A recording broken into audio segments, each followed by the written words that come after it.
এক গ্রামে এক গরিব কৃষক ছিল। তার নাম ছিল রহিম। তার পরিবারের সদস্য সংখ্যা ছিল ৩ জন। তারা সবাই মিলে সুখে শান্তিতে বসবাস করতেছিল। তবে জমি বলতে তার ছিল মাত্র ১ বিঘে, তাও আবার লিজে নেওয়া।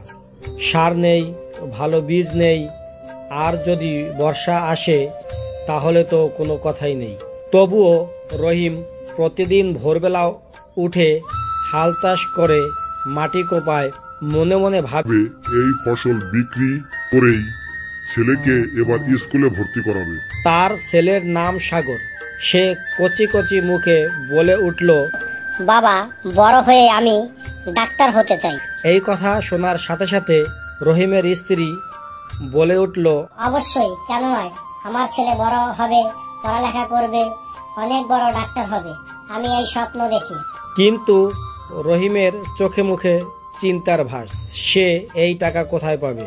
তাই সে সারা রাত চিন্তা করতে করতে ভোর হতে না হতেই গরু নিয়ে চলে গেল বাজারে গরু বিক্রি করার জন্য। সে গরু বিক্রি করে বাড়ি ফিরে এসে তার ছেলেকে নিয়ে গেল স্কুলে এবং স্কুলে ভর্তি করিয়ে দিল।